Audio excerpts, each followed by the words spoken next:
Yes, in the back? Okay. This is a plenary session called Bridging the Divide. And since I have lost part of my voice, you will have to pay particular attention. So lean in. It's a very, very important conversation that we all need to have together. So I'll frame this for you. Some months ago was International Holocaust Remembrance Day. Sadhviji sent out a notice, a very inclusive and conscious communication about how on this day of all days, how important it is that we recognize our oneness and our connectedness. A really beautiful message of love and togetherness. Very measured, very conscious. And this communication was met with incredible negativity, even violence in communication. And this was a tremendous awakening for Sadhvi, who had not experienced this level of vitriol before through social media. It was such an awakening for her that she decided to try to answer the communications that were coming in from these people, which was, I would say, a terrible mistake.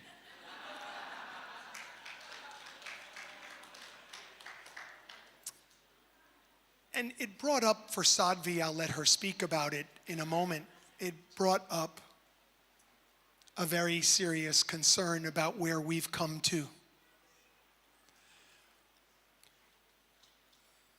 The feeling is, and I'm hearing this from people from many, many countries across the world, certainly in the United States, the feeling is that people feel like they've woken up in a world that they no longer understand. It is as if the rules have somehow changed, that the energy has somehow changed. Something's different, and it's frightening. And in the reactivity to fear, one of the things we notice is this incredible divide. People are taking sides, going into camps, and seem more concerned about being right and proving the other wrong, maintaining a sense of separation, than connecting, unifying, coming to greater depths of understanding. So this session is dedicated to the idea that if our community can't bring people together, who's going to do it? Are we going to wait for our governments to do it, our political leaders, or anyone else, any other group of people? If we are dedicated to the word yoga or union, and our entire life is dedicated to bringing things together, if not us, who? So this brings up the big question. How can we bridge the divide that seems to exist here? So I'd like to begin with Sadhvi, with Sadhviji, Pujya Sadhviji. And I'd like to ask, in the aftermath of this revelation and your inspiration to create this session, I'd like to ask about how you feel the world has shifted and what you feel people might be experiencing that can begin to explain the divide and people's negativity, even their violence, in the way that you recently experienced. Thank you so much, Tommy. And yeah, this particular session is actually a very important one to me. It's one that I got personally involved in and personally curated to make sure that we had voices to speak to that divide and to make sure that we had this panel, because as Tommy shared about the recent experience, it was only the latest in a series of experiences I've had over the last few years. As most of you know, I come originally from America, from Los Angeles. Spent the first 25 years of my life there. I've now been here for the last 27 plus years. And going back to America always has its own set of unique opportunities, shall we say. And yet, over the last few years, something really interesting and troubling I have started to notice, which is there's a term in Hindi that I really love called San Shakti. Shakti is power. And it's the power to tolerate, the power to sit with. And that power, that ability seems to be dissipating very, very, very rapidly in people I love, communities I love, in America particularly, but I think it's probably spread throughout the West. But I've been noticing it especially in the US. And this is amongst communities that are yogic, that are spiritual communities. I mean, I'm not hanging out at, NRA conventions or bars or clubs. I mean, this is amongst yoga communities, amongst spiritual communities, amongst people who are committed to consciousness. The ability to sit with, open to, tolerate even, ideally eventually accept, but even let's begin with tolerate, differences of opinions, with compassion, with love, with embrace of someone's own right to have a different opinion, seems to be disappearing. And it's been going on for the last many years, but it seems like it's getting worse. And whether it's aspects of COVID being real, not real, manufactured, non-manufactured, vaccines, something to take, not to take, whether it's political parties, whether it's what's happening in the Middle East, whatever it may be, it really feels like everything that's happening in the world is just yet another opportunity for us to divide ourselves further. And my dad is a divorce lawyer and has spent his entire life divorcing people. And I mention this because he's also one of the wisest, amazing men in the world. Those of you who know him, I know would agree. And from my youth, I remember him teaching something very powerful. As friends of mine would get married, as children of his friends would get married, as anybody would come to him for advice, he had one teaching that to me is really the root of the problem and solution.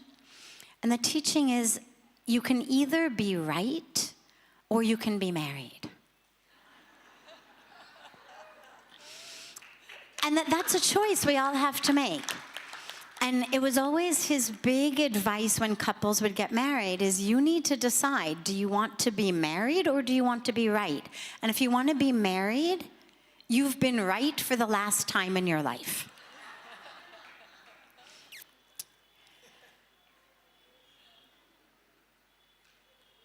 And on a deep level, it's such a powerful teaching because whether we're looking at one person we call our spouse, our husband, our wife, our partner, or we're looking at this marriage of us in community, in the world, we've let go of the commitment to being in love and to being one in favor of being right. And we're losing the ability to love people who think differently than we do. And the other piece that's also deeply troubling to me and that goes with this, as Tommy was mentioning this post that I had put up thinking it was simply a call to oneness and unity and togetherness and love and harmony, and ended up being quite a wake-up call. And I ended up getting texts and phone calls from people saying, have you seen the comments on your Instagram post? And I went in and, as he explained, made the mistake of thinking that if I just responded, that people were really looking for answers rather than simply looking for a platform to vent. And so I went in and thought, well, let me answer. And it became very clear very quickly that actually all they were looking for was an avenue to essentially shout into space. And that's the other part that really on a deep spiritual and also psychological level troubles me, is the degree to which we all have started to feel like the injured party. Someone actually had written, your post has re-traumatized me.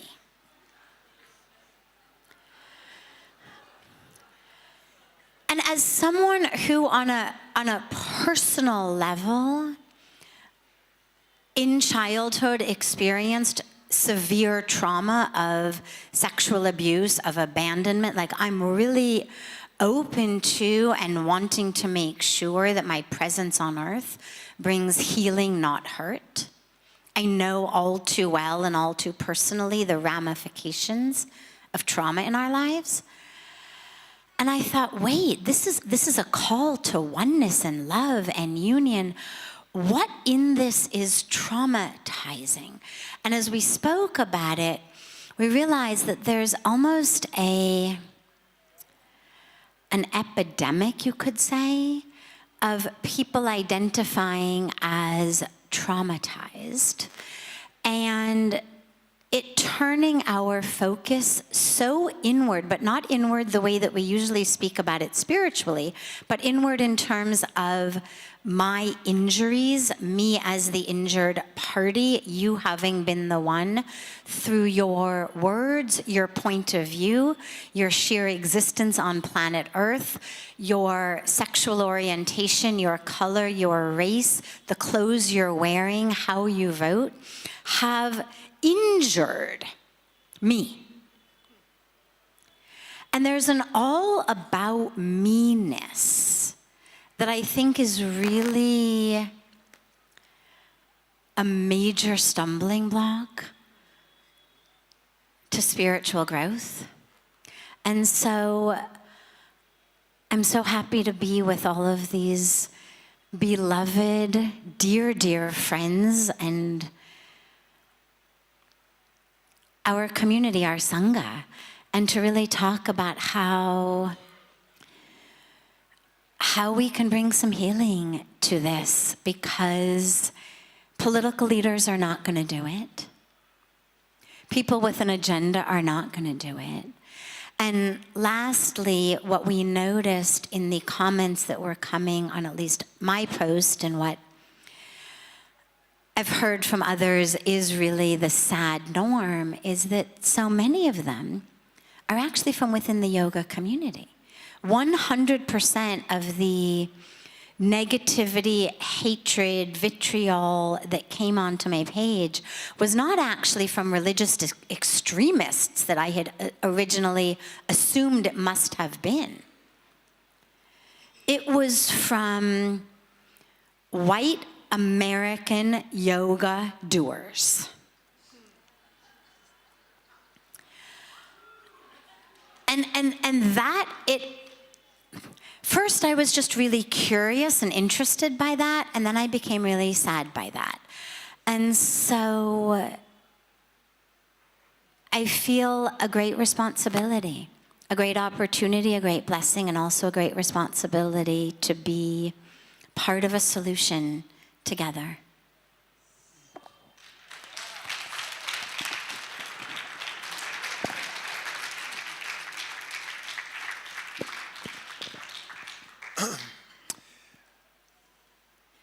In an effort to bring a greater awareness to this challenge, I spent a lot of last night thinking about the playing field that we're all on right now.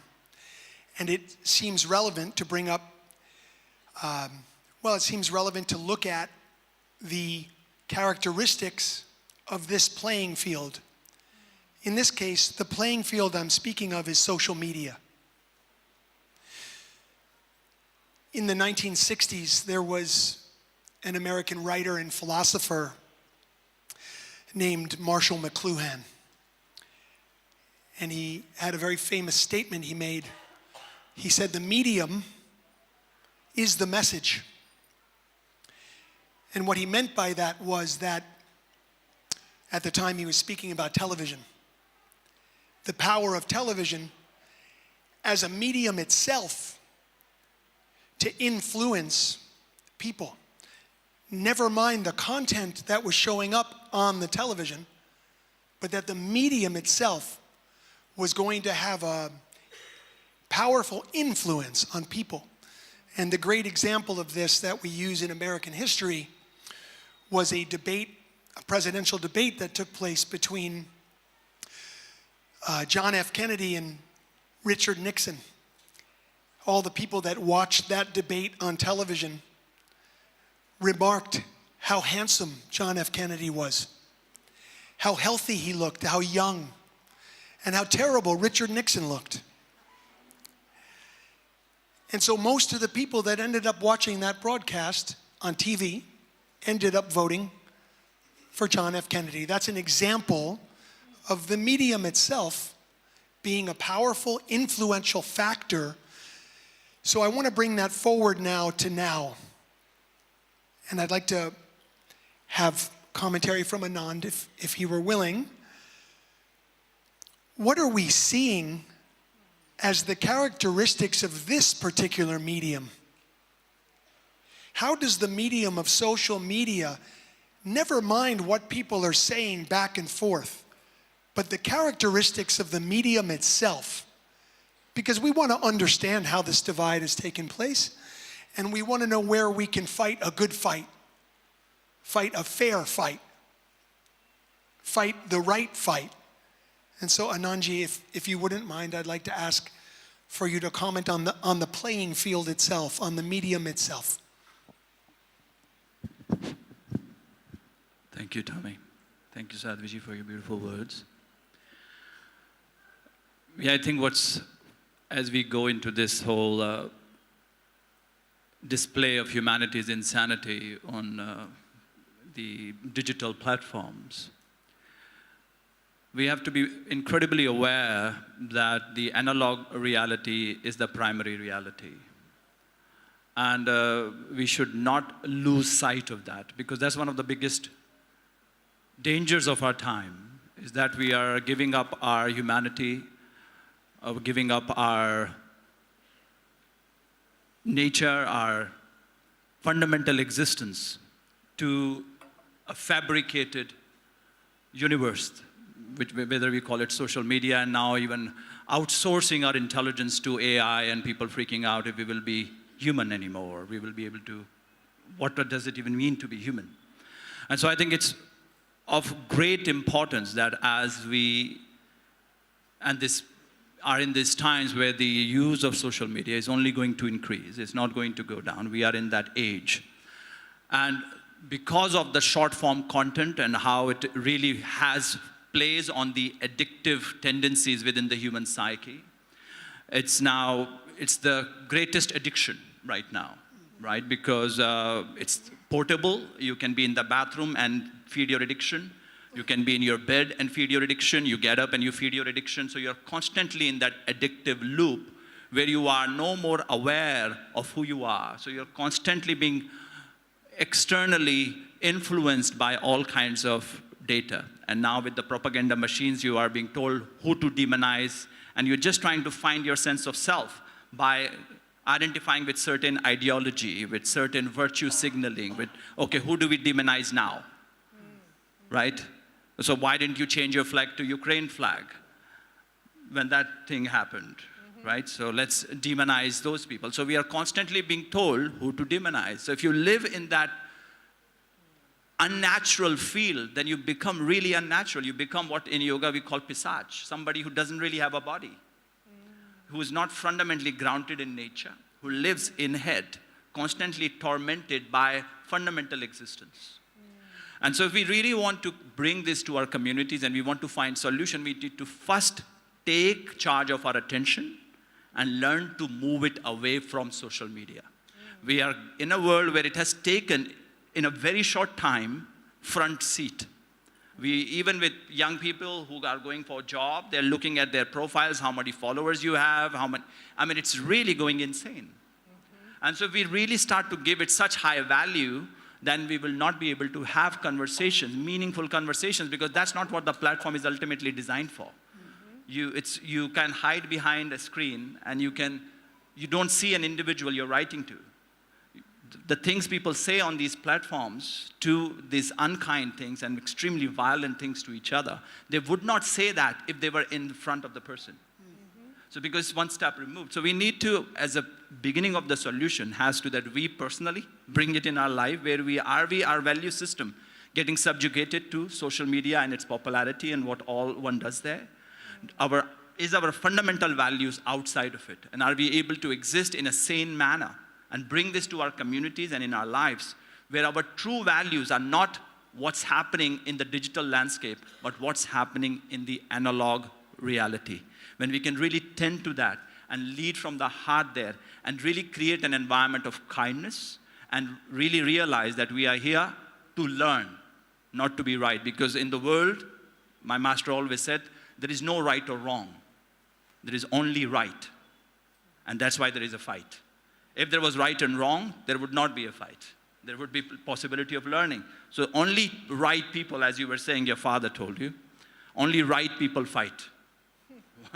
And so my guru always told me, don't ever try to be right. Only be interested in being wise and learn. And so my invitation and how I see the digital landscape, the moment it starts to dominate, it becomes the primary way of relating and creating value around individual or an organization. It's not a healthy trend. And we need to claim our power to our humanity. It is very, very important time because of how quickly the digital environment is evolving. And our nervous systems are not able to keep up with it.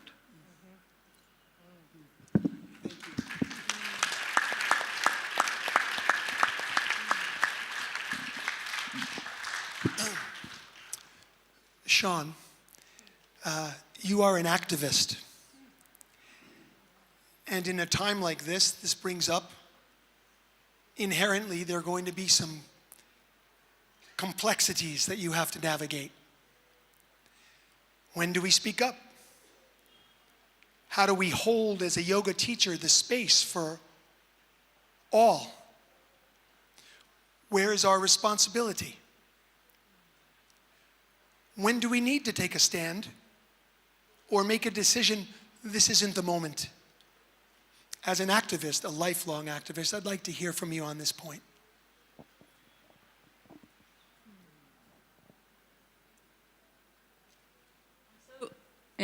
I'm so grateful for the opportunity to be in this dialogue, especially with dear friends. after all these many years. And yes, I have been deeply committed to social justice work in my community and trying to bridge the gap between yoga and social justice for many years, and have taken my fair share of rightful slings and arrows and hits along the way as I learned and growed and developed in my own awareness about justice and privilege. And my commitment to it was because there were two things that were given to me that I held very closely within my heart. One was that our liberation is bound, and that we have a moral responsibility to be in service to the whole. That none of us are free. We cannot have that assumption that just because we're doing the work and we're okay, we have to actively make sure that all beings are free. And obviously it's a lofty ideal, it's a lot of work, but to me that's one of the most important tenets of yoga, is karma yoga, is being in service, is speaking truth to power. The other piece, sorry, I just lost my train of thought. There were two pieces. Liberation is bound. It'll come back around to me. Responsibility. No, I'll get to that. My point being is that ahimsa. Ahimsa. But it might not be the ahimsa you understand it to be. I was taught for the longest time as ahimsa is do no harm. But someone had shared with me that it's not just do no harm. You also have to recognize that passivity can cause harm to others. And that by avoiding turning your back to the suffering of others means that you can be complicit in that pain and that suffering. And so once again, I can't speak for anyone else, but the spiritual practice that I was committed to, as much as this body did not want to turn towards that pain and suffering, my silence caused ahimsa. My denial of racism, of sexism, of homophobia, of transphobia, of ageism, of ableism caused harm. And someone who looks like me, a white, able-bodied person with socioeconomic status, with education, it's easy to turn my back on that suffering because it doesn't directly impact me. But then I'm complicit. And so I struggle with that. And so for me, it was getting awareness and also choosing to push back at, hopefully in a loving way, to fellow yogis, to get them to engage, to get them to look at the belief systems that they internalize, whether conscious of it or not, because it's in our education, it's in our religion, it's in our cultures, and seeing the ways in which they perpetuated separation based on their action or their inaction. And so these are the things that motivated a lot of the choices that I made over the years. And when social media happened, I took my hits, but I could handle it. It's uncomfortable when you have to face your own shadow self. You don't want to think of yourself being any other way than righteous. But I have to say that, and I don't have an answer to any of this, just by the way, I am deep in this inquiry as someone who is committed to social justice and want to run from social media with everything that I have, The amount of violence, sexual violent messages that I receive, especially since the pandemic, caused me to have to get cameras all over my house, caused all sorts of things to have to happen because of the threat to my own personal safety, just because I acknowledge certain things that to me were real low-hanging fruit. And to Sadhvi's point, it wasn't really bots that were responding as far as I know. It was friends and it was people within the yoga community. But recently I posted something, it said ceasefire now and bring the hostages home. The two are not incongruent. And I had to turn off my comments. That took me about 3 weeks to come up with that little phrase, because I labored over every single word. In those 3 weeks, I didn't want to, thank you, well, in those, in those 3 weeks, I didn't want to post. I talked myself out of it. I don't need this. I'm too tired. I'm just going to get bots responding anyway. I don't want to not like my friends anymore. And that little voice in my head said, our liberation is bound. That if you don't speak this truth to power and provide languaging for other perhaps young teachers who are afraid to take a stand, they're looking to us for leadership. How do we, and again, I'm in the inquiry. I recognize that every time I post, I contribute to a divide. But every time I don't post, I contribute to a himsa. I recognize that there is a deep psychological resonance. People are outraged, they are triggered.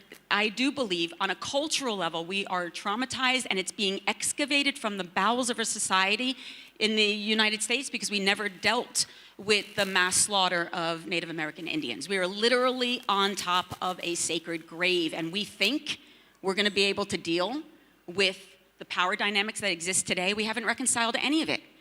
So what happens when someone posts something and someone gets triggered and doesn't have skills?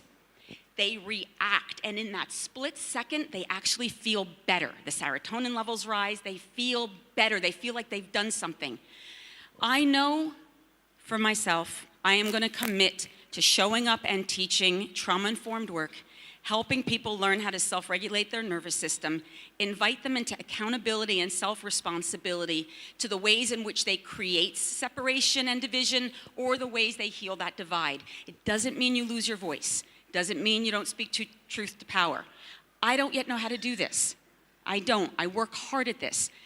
But as someone who believes in justice and equality and freedom and fairness and liberation, peace, love for all, it can't be done through the lens of spiritual bypass or my own lack of accountability.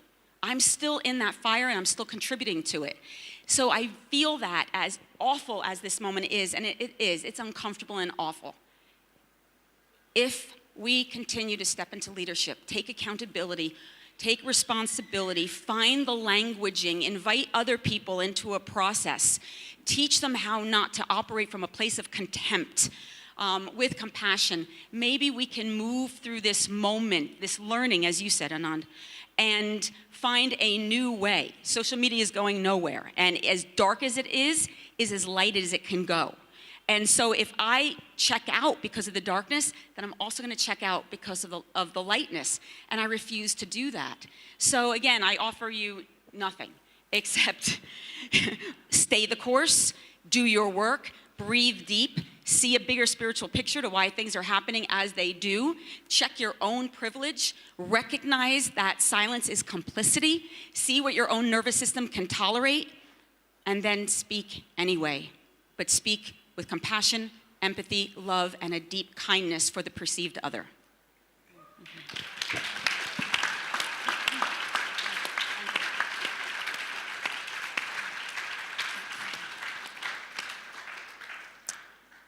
My next question is for Kia, and then I'll be coming to Gurmukh ji. So, Kia, I have the great good fortune of living with you,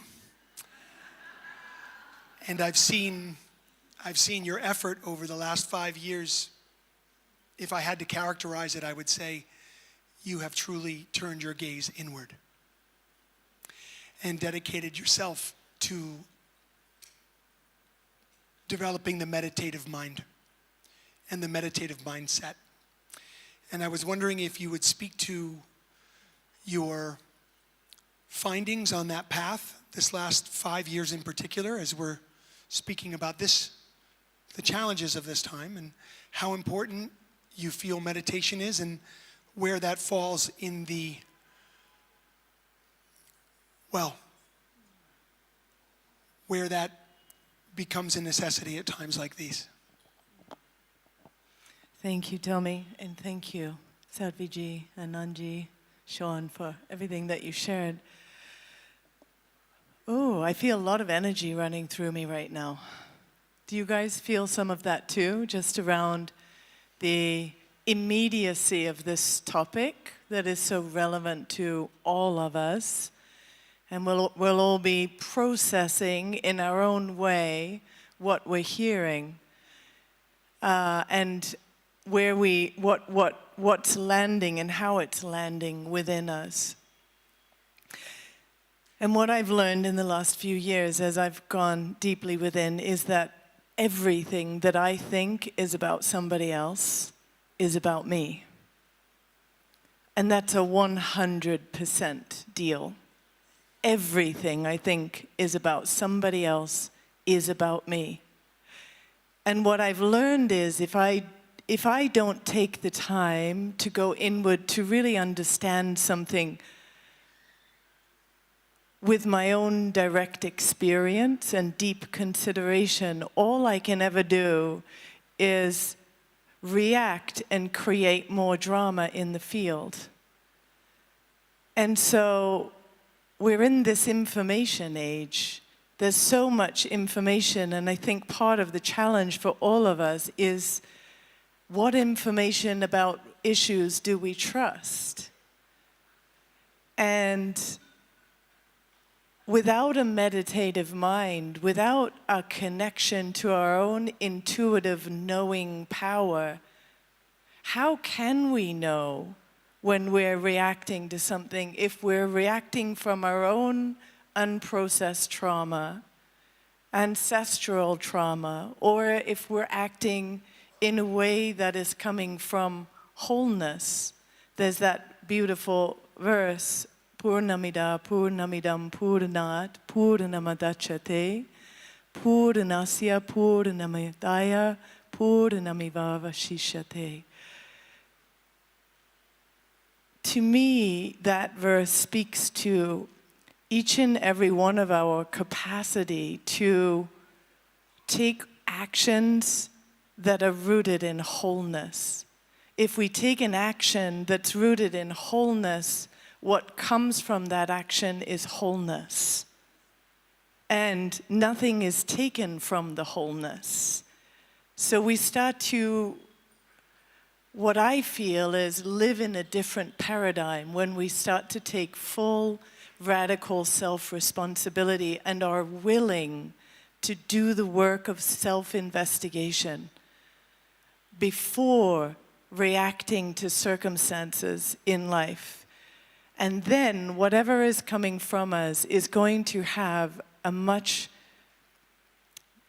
going to be a seed of our own wholeness and is going to contribute to a new way of being. And it feels to me like a new paradigm, as Reverend Michael Beckwith, who has been here in past years, speaks to, a new paradigm is being born, and it's a rocky road right now to that. Old ideas are not going to serve this time, and if we look back at history and we see that history just keeps repeating itself, then we need to find new ways. And in my experience, those new ways come from our experience of wholeness. They come from our intuitive mind, where we feel divinely connected. And what I also observe is that when we come together in gatherings like this, and we are so richly connected through the field, that of course we want to love and support each other. Of course we'll take the time to sit and listen to each other and be able to hold space for other people's ideas.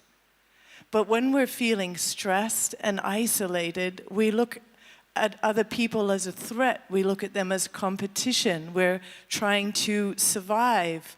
The hormones that are going through our body are directing us to narrow our focus, tend to matter, what's going to work for me in this moment, and then that creates the separation. So in my investigation in these last years, I just come to understand that we're each in Pandit Rajmani Tiganite's words, we're each islands of excellence. And it takes learning to consciously work with our mind consciously work with our conditioning and the hurts and traumas of the past without overly identifying with them, to really get to know who we are, and then perhaps we'll know where we stand. And on the more immediate issues, as Seane speaks to, I think that's such an individual thing as to how we feel or when we feel that we could stand up publicly to say things. And I really, last thing is, I really recognize that the work that we do on an individual level is impacting the whole. Every action you take towards self-liberation is impacting the whole. Every time you choose to stay in love rather than fear is impacting the whole. That's my form of activism, to go to that space and place.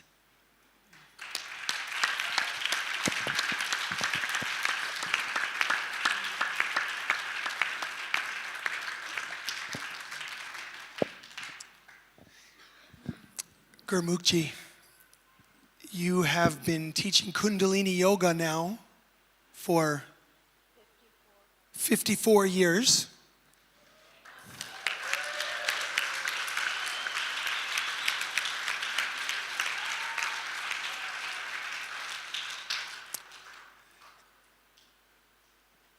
You teach all over the world. You have taught in Russia. You have taught in various parts of what used to be the Soviet Union. You have taught North America, South America, Europe. You've taught in India. You've run trainings all over the world in this yoga of awareness. And I'm wondering if you could reflect on your decades of experience of the changing awareness of people. Sometimes we say the more things change, the more they stay the same. I'm wondering what you're seeing as you train people still all over the world in these different countries, in different situations. That's a big question.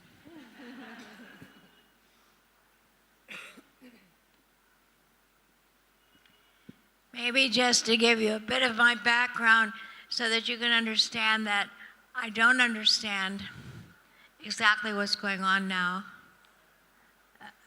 But in a way, I don't really care.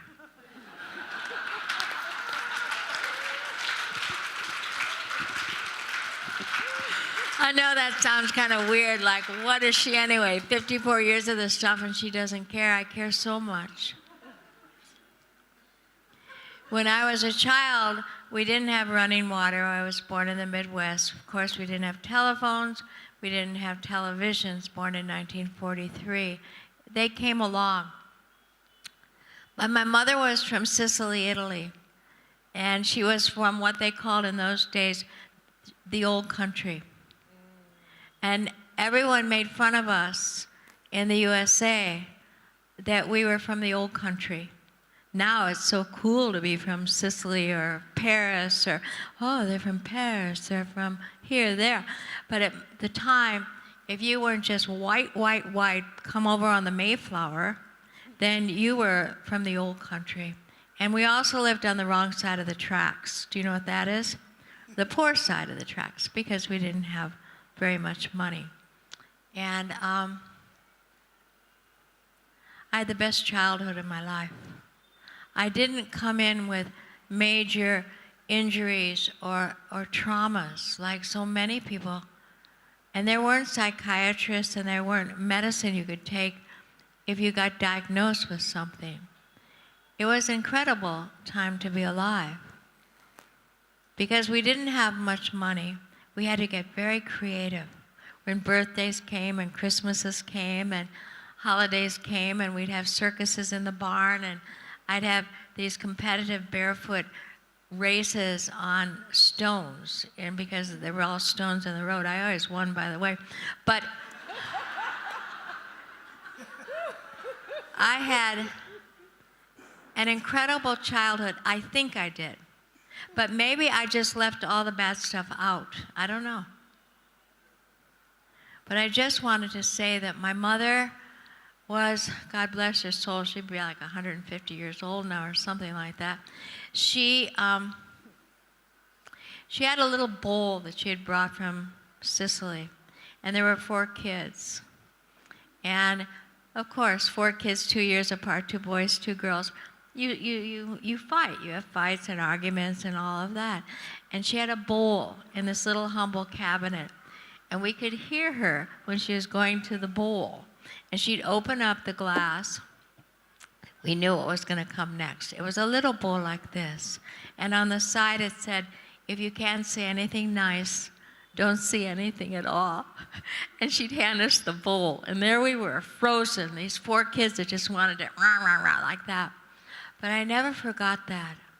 And I have remembered so many things as a child and did so many crazy things in my life. Took more LSD than probably all of you combined. In fact, I took so much I didn't even know I was on it or not. Did I take LSD today? No, I was a wackadoodle. I was a real wackadoodle. But I wanted to know God. I wasn't taking it for entertainment. I wasn't taking it. I would fast, take it because I wanted to know God. And if I didn't know God, I didn't want to be alive. And that's what it got down to. I never did yoga. I never did meditation. Those words, people didn't know the difference between yoga and yogurt. It did not exist. Yogurt didn't exist either. But anyways, I believe in destiny, and you all have great destinies. Otherwise, you would not be sitting here on the banks of the Ganga. It almost makes me want to cry. You have been chosen. I don't like that word, you're the chosen ones, because I think that's kind of bullshit. You just came. It was your calling. You heard it. You came. Some of you are still searching. I understand. Some of you are more evolved and have done more of the work to know you're in the right place at the right time. And now our duty. The Aquarian Age came 2012. We thought that the skies are going to open and peace and love would come and the whole world would walk as Jesus walked. Well, this is the storm right now. That was 12 years ago. This is the time we must go through. There's really nothing wrong. Everything's right now. Media is insane. You can't trust anybody. People lie all the time. It's a norm to lie. Did you know that? If you're not lying, you're not being. That's why every social media, you don't know anything, and everybody's busy trying to know about everybody else. I don't even know how to use a computer, and I'm not embarrassed. I've got my husband. He does it. Secondly, all that social media stuff, I know I'm on it, but there's a beautiful gal we've got, Das Padmani in San Diego. People send photos to her, she puts it up, she puts a little saying, it's so cute. So people say, were you on with this? And the likes, I have never in my life thought something would come to this. The likes, that is so much. The likes, you get 60 likes or 60,000 likes, or you don't get any likes. Well, then I'm something. Oh, I've got to be something. You go back and forth with these likes. Who cares who likes you? I mean, you don't even know them anyway. I'm telling you, this country, this world has gone nutso, but people want to connect. Basic things. People want to love, and they want to be loved. It's so simple. And if you, as yogis and yoginis and teachers, take it down to some basic principles. I remember when our teacher, Yogi Bhajan, no one came to his first class. You know what he did? He taught it anyway. And I've gone through the periods of how many people are in class and all this stuff when we had golden bridges in New York and LA and everything. At my age, at 80, going on 82, Swamiji said 84. That was cute, but the point is, start not caring about if people like you or they don't like you or how many, what do you call it, hits you get on your social media and, all this stuff. People just are there on the bridge with that thing filming themselves. Everyone's filming themselves. Like, what has everything come to? We're like parrots. So when you go back to wherever you go back, if you don't know how to pray, learn how to pray now. If you don't know how to meditate, contemplate getting up before the sun comes up. That was one of our basis teaches. We get up 3, 2, 4 in the morning, but we get up there to say to the sun, thank you. Thank you for coming up again for us. Because we're such naughty little nuts down here. You can learn so much from the animals. You want to learn a lot here in Rishikesh? We have a big story about the gray monkeys. I won't go into it. When they used to live way up, they never came down. And then they saw the red butt monkeys, and they were getting everything from the tourists and eating garbage. So now they're down, but they've still kept their gentleness. And I bought 3 boxes of popcorn to go across the bridge to share with people, but they ended up eating them all. They took the box, they're feeding them to their babies. It's time to just wake up, be here, be thankful, get up every morning. I have an older friend at the Golden Temple, and she said one day to me last year, she says, every day, she's not a yogi, she's just a kind, nice person, and my feet touch the ground on the floor, I say, thank you, God, for another day. If your lives are all complicated, say to yourself, how can I make them more simple? How can I slow down? How can I see what's around me? And what will happen to you? People will start noticing. If you're at the airport, if you're walking in your town, your city, any place in the world, they'll come to you or they'll watch you. And they might have time to talk. Say, you seem so calm. What do you do? And then at that point you can say, well, whatever you do. I do yoga or I pray. And if you have an opportunity to tell people, giving them left nostril breathing, like on the airplane. I'll end with one more story of how just little teeny things. We were checking in at where they check all your stuff to see who you are and everything at the airport. There was a day you didn't have to do that stuff, you know. And this lady, she was a woman of color, and she looked very tired. And I think it was the end of her shift in some airport, someplace in the world. And she was checking all wherever they check the passports and everything. And I said, thank you, God bless you. Well, she looked up, I'll never forget this. She took her glasses off, she had tears in her eyes, and she says, thank you. I needed to hear that. We never know how much we touch people. Just passing them, smiling, and if you can afford to hug, like I've been hugging all week, just little things. Start with little things. And perhaps in the morning just say, thank you for this day, and how may I serve? How may I serve? And the whole life will change.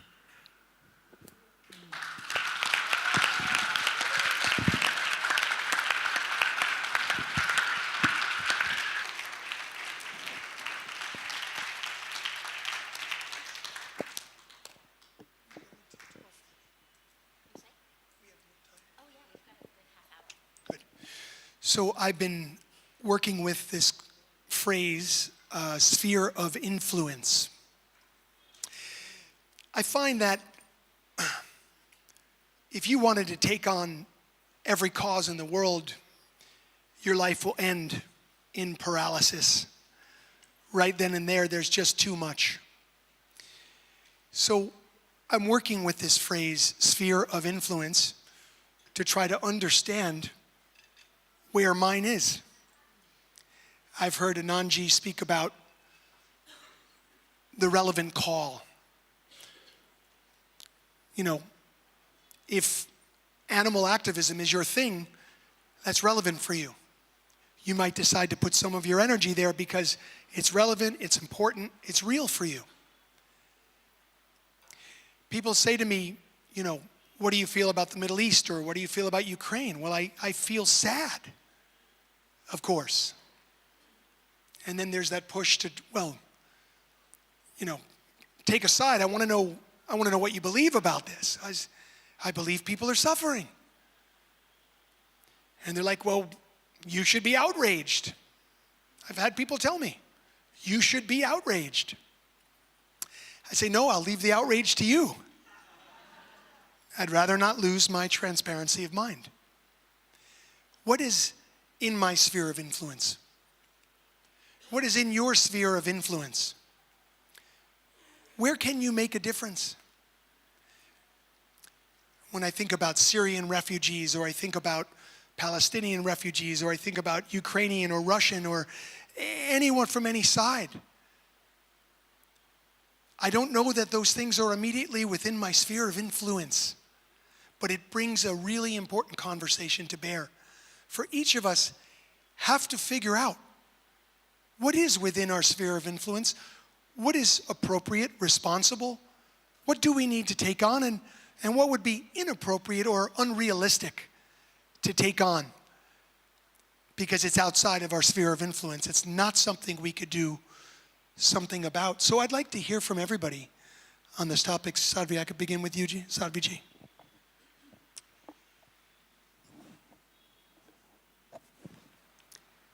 It's such a wonderful question, and just first of all, so thank you so much for such beautiful, beautiful teachings and wisdom from everybody, and such a joy to be together here in community.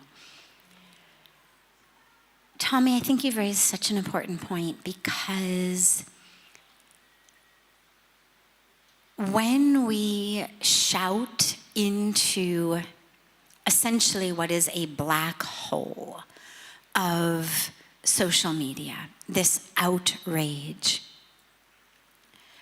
As Sean was speaking about the neurochemical high, the rush that we get, the hit that we get in that moment.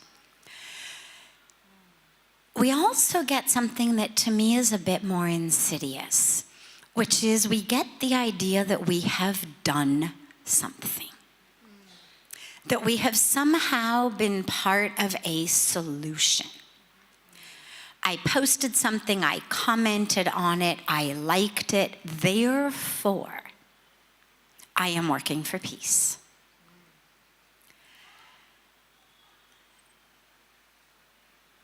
And I think that not only does that which is happening on social media fuel the divide, but I think it also lulls us into a very false and very detrimental illusion that we are actually being part of a solution.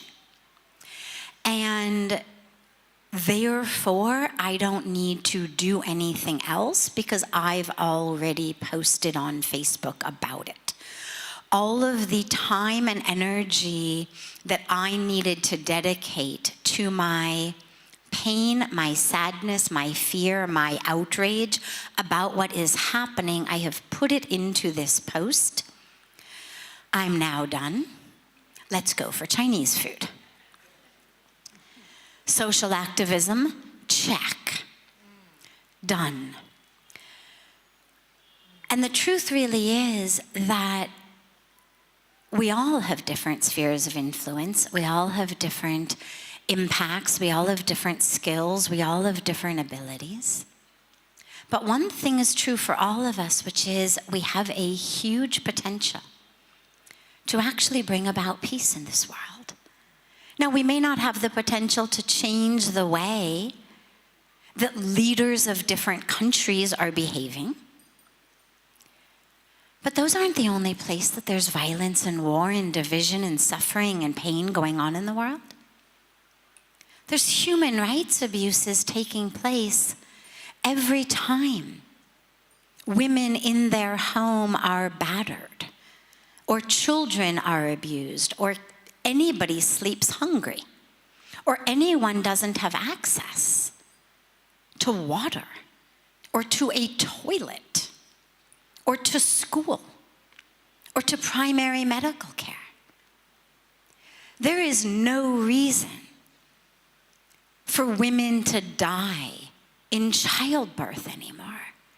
There is no reason for people to sleep hungry. I mean, wherever we live, if the extent of our sphere of influence is that we're able to make sandwiches or burritos and go out and bring them once a week or 3 times a week to feed the hungry people in our city, do it. Put down the phone, get off the social media, because A, it's just taking up your time, and B, it's making you feel like you've already done your work. Feed the people near you. Yes, tragically, children are suffering in Gaza, in Israel, in Ukraine, in Sudan, in Myanmar, in so many parts of the world.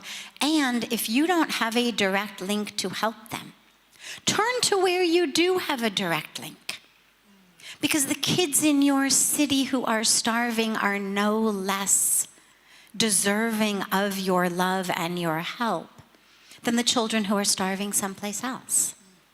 And so I think it's important to recognize, as you say, what is my sphere of influence, and to use it. Do you have a little bit of disposable income? Great. Use it. Make sandwiches, make burritos, buy blankets, go out and give them to people living on the street where it's cold where you live. Plant trees. Do whatever you can do to share that. I wanted also just quickly to respond for a moment on a different subject, but one that felt really important regarding the social media conversation, as Anandji was speaking about the level of attention and distraction. Because not only is it stealing, quite literally, the minutes and moments of our lives, not only is it preventing us then from putting those minutes and moments elsewhere to things that actually bring happiness, like being with real people we love, but it actually does something else that prevents us from solving the real problems that we do face in the world.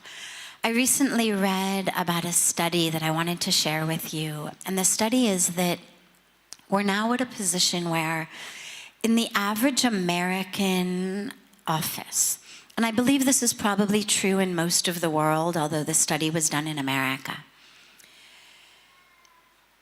the average amount of time that each worker is able to work before being interrupted is 3 minutes.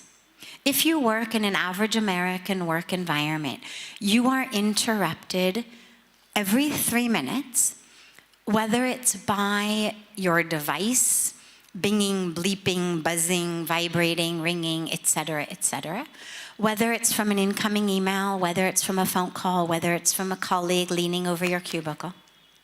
Now, as sad as that may sound, it gets worse. During the course of 1 hour, 1 hour of work being interrupted every 3 minutes, your IQ points drop 10 points in that hour. You're literally 10 IQ points stupider at the end of the hour than you were at the beginning of the hour. Now, just for comparison's sake, if you sat at your desk for an hour and you did no work, but you simply smoked marijuana for an hour, your IQ would drop by about 5 points during the course of the hour, which means that our current way of living and working is making us stupider than if we actually just sat and got high all day long.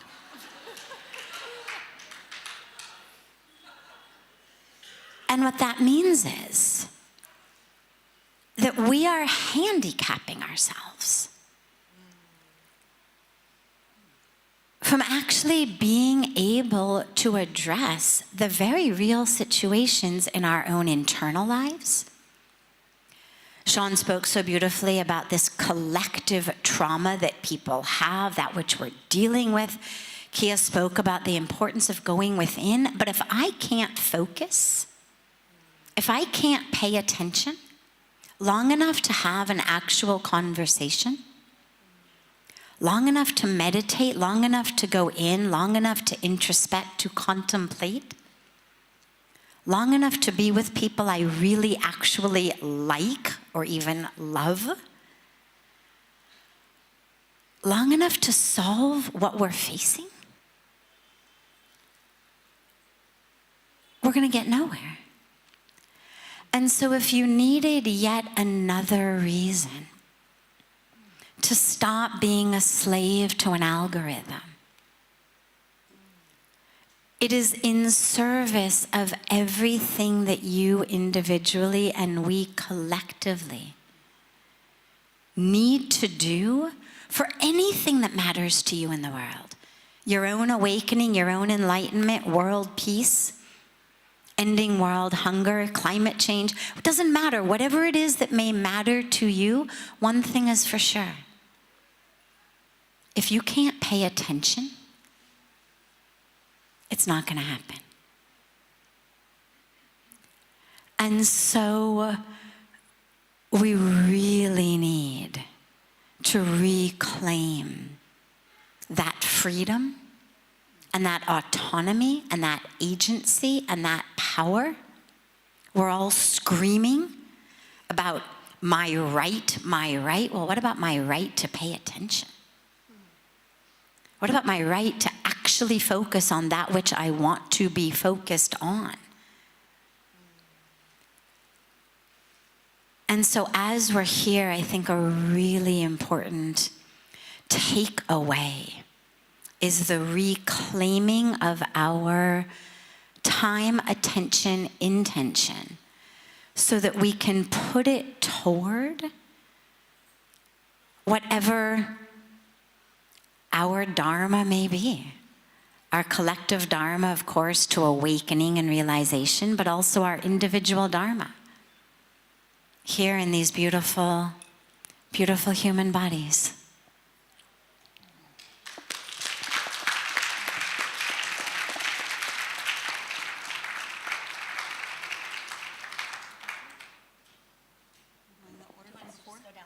That'd be great. Oh, so me? Or Make your way down. really everything that Sadhviji said mirrors what I believe deep within my soul about what conscious engagement looks like, and that it has to be relevant to each soul based on their own dharma and their own capacity to hold the challenges of others. My experience as someone who has been in the field, if I had to name one thing that was probably I was most passionate about,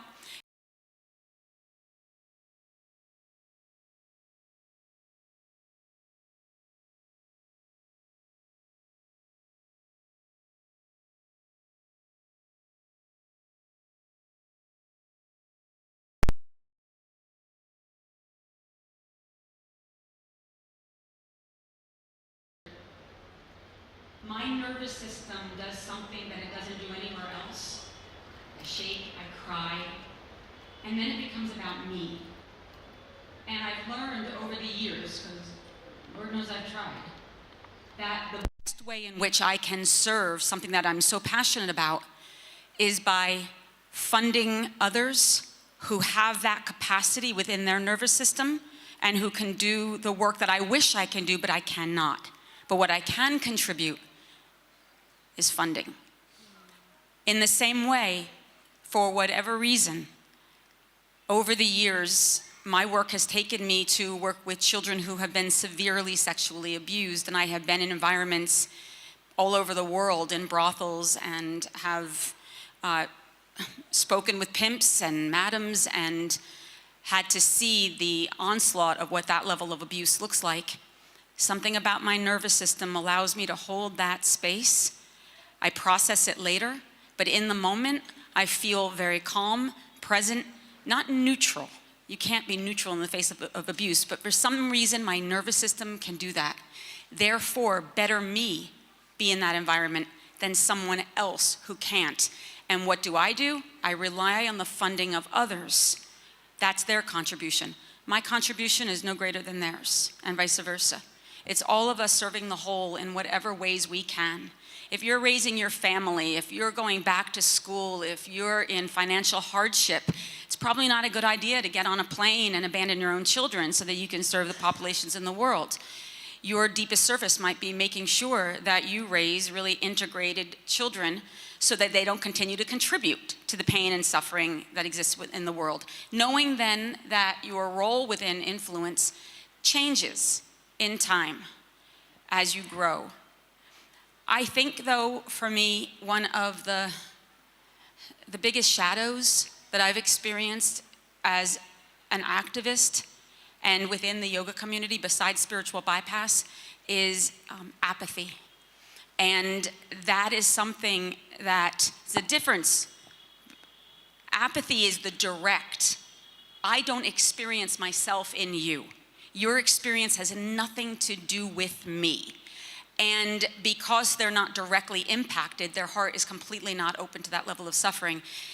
That is the thing that, as a sphere of influence, that doesn't cost any more money, that doesn't take any more time, that won't particularly impact your nervous system in a negative way, is to really help people to recognize and understand that we are all connected, we are all one, that I can't be free unless we're all free, and that each of us are privileged enough to contribute to the healing of this planet in our own unique way, and it's something we get to do.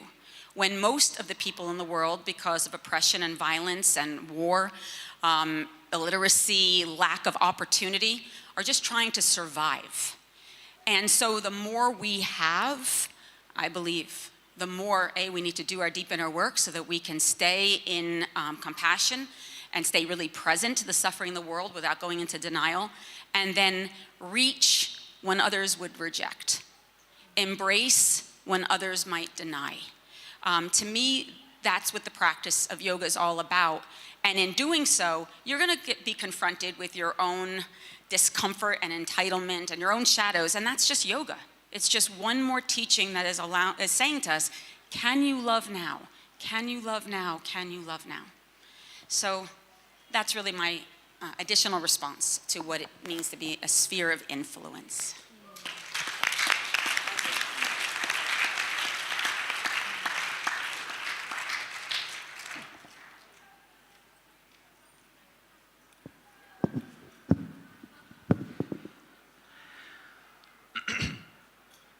You know, I think where Sadhviji started this, as we are coming towards the closure of it, yes?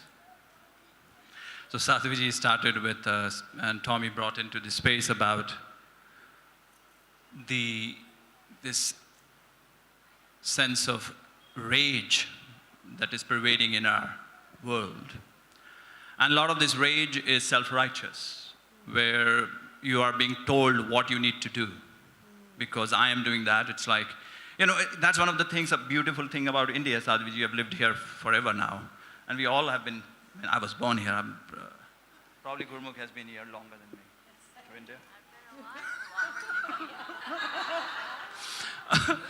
But one of the most beautiful things about India is the natural humility of this culture. You know, you see in India, this incredible sense of service and humility from morning to evening. They're just bowing.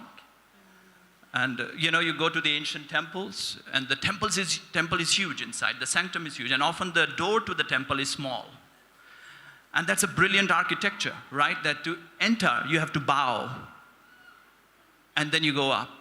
You rise high. But you have to first surrender and bow. And when you serve, you do bhandaras in India. And at Parmarth, you know, almost every day is a bhandara. And I was with Swamiji and Sadhviji that other day where they were having, you know, you chant, and then when you're feeding the food to the people who have come there, you feel honored that you are serving them. You know, the whole teaching of our tradition is to become no one. And one of the things that Sadhviji is talking about was this thing from how I've seen in my personal experience, often the Western approach to it is that my father, when he went to America, when he came back and I asked him, so what did you think? He said, it's a hyperactive ego culture. Like everybody is so busy trying to be somebody. And that can happen within the yoga field also. That can happen in being vegan or vegetarian. Like I grew up vegetarian, but I've never been told by my guru or judged for drinking milk. Are you following me or not? And so if the world needs, we need to be compassionate and we need to be humble and we need to be kind, but we cannot change people from a place of aggression. We cannot change people by just pointing fingers. And that's one of the greatest teachings of India. That's one of the things that, the people who were attacking Sadhviji for just a humble invitation for unity. That, hey, how dare you not have an opinion about this thing? How dare you not demonize someone and point to what's wrong instead of pointing to what's right from a deep, humble place?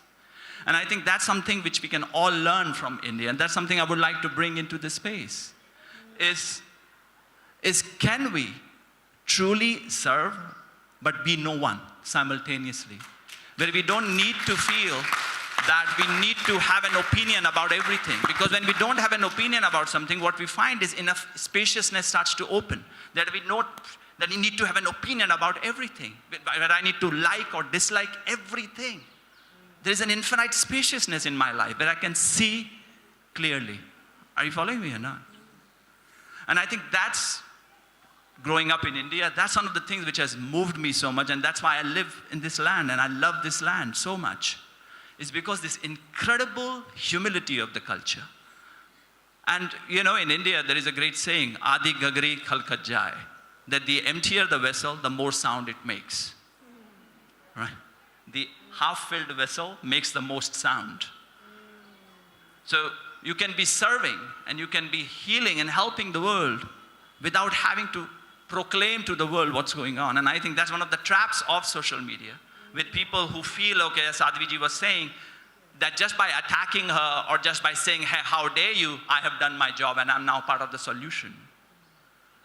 And I think that's something we all individually and collectively really need to move beyond, that we don't get trapped into this spiritualized ego, where now just because we have spiritual opinions or more organic opinions, we shop organic and we eat vegan and we have mala beads and wear flip-flops and go to holiday in Bali and go to yoga retreats and all that bullshit, That somehow we are now the self-righteous brigade and we're going to police the world. That's one of the big issues with America. It's been trying to police the world. It's the new Rome for the last 100 years or so.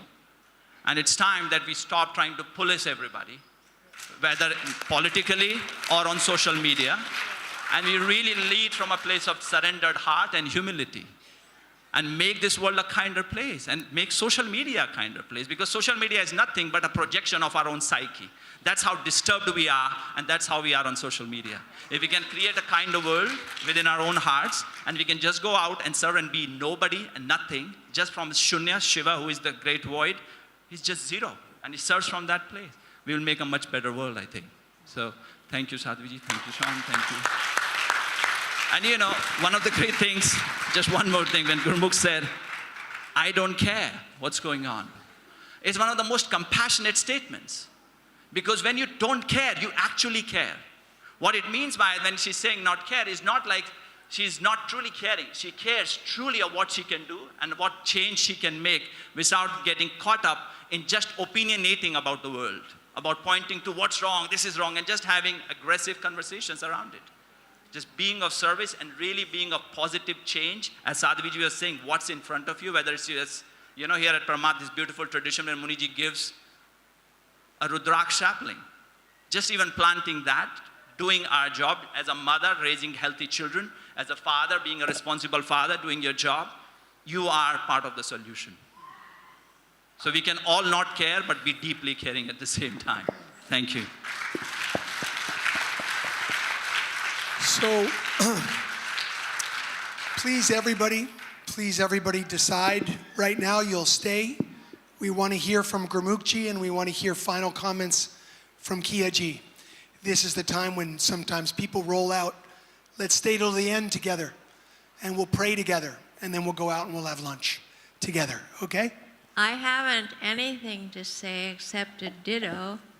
Is that what you say? Ditto what Anand said.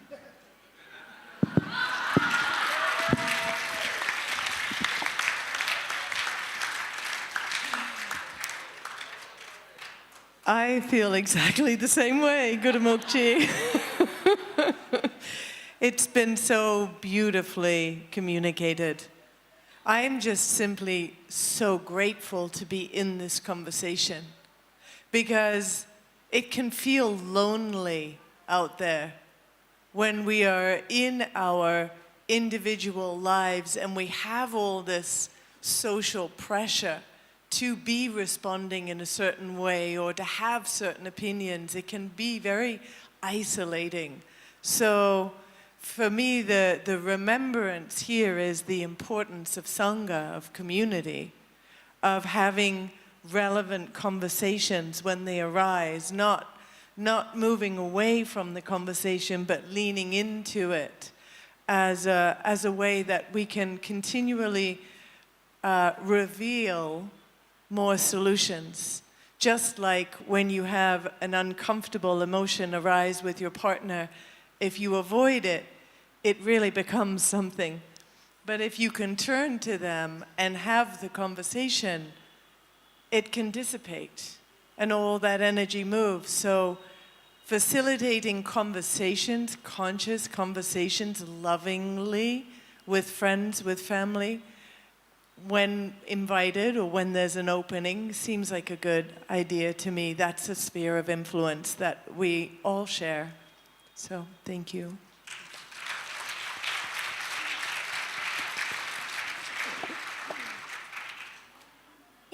In closing, I wanted just quickly to share a personal story of a teaching that Puja Swamiji gave me when I first came here that feels like it embodies so much of that which has been spoken here today.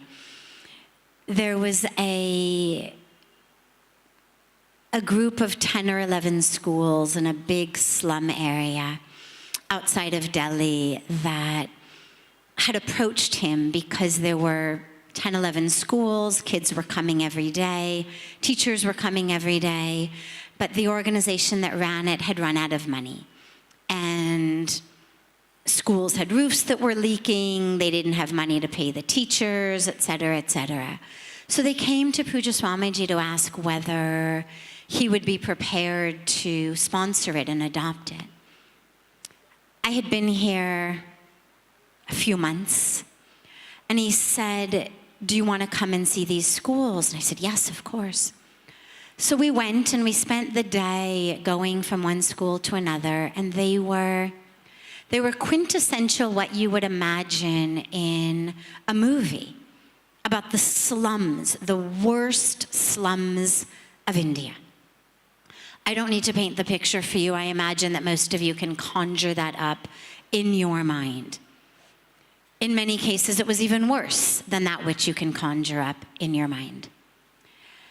And we get back to our Delhi ashram at the end of the day, and I'm sobbing uncontrollably pretty much since we sat in the car from there to come back into Delhi. And it's dinner time, and I say, I can't eat, oh my God, these kids. And all I'm doing is just sobbing at the situation of these children in these slum areas, and they had nothing at all, and how can I possibly eat? And he said, eat a little something. I can't, my God, I'm crying. And he looks at me, and he says, are your tears helping those children? No, but oh my God, I can't. And he said, your tears are only benefiting your own ego. He said, you feel like a really compassionate person because look at how much you're crying. And look, you can't even eat dinner because you're so sad about those kids. This was pre-social media age. It was 27 years ago. If I had been online then, I'm sure I would have, had this urge, post something, and then I've done my part.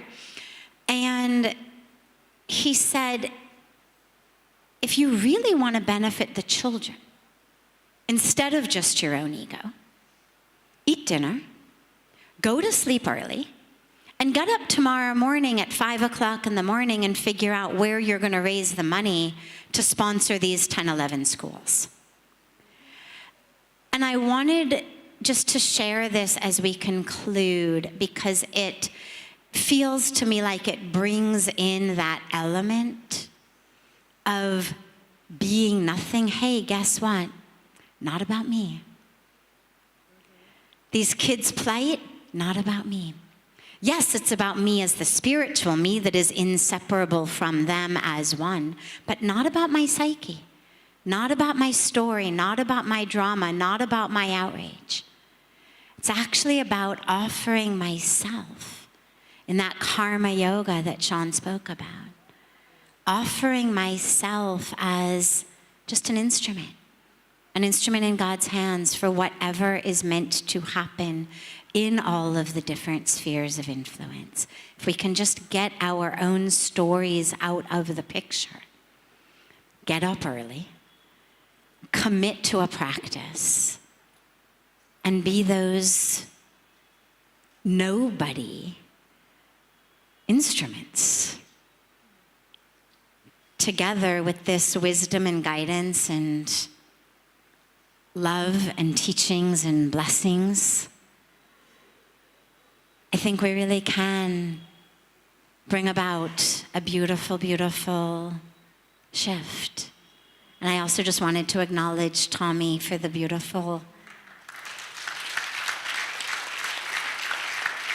deep wisdom, heart wisdom and presence, and holding this space so, so beautifully today.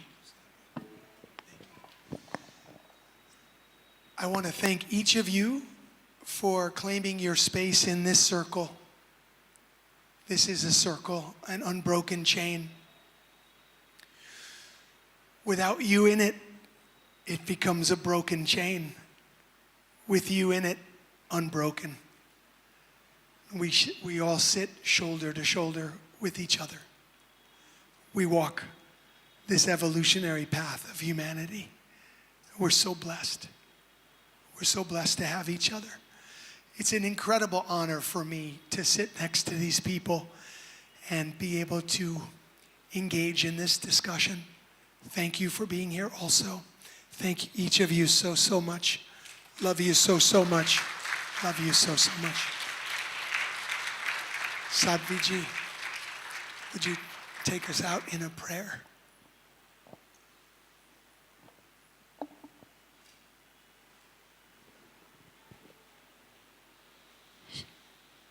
Let's just close our eyes together for a brief moment.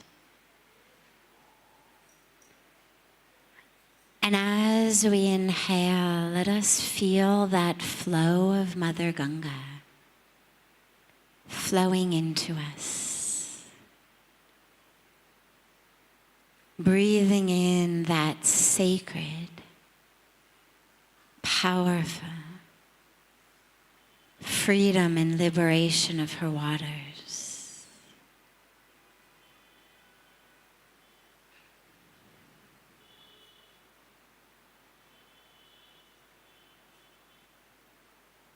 And if you know this mantra, please chant it along with me. If you don't, just allow your heart to know it. And the mantra says, Om Asatoma Sadgamaya Tam Soma Jyotirgamaya Mrityorma Amritam Gamaya.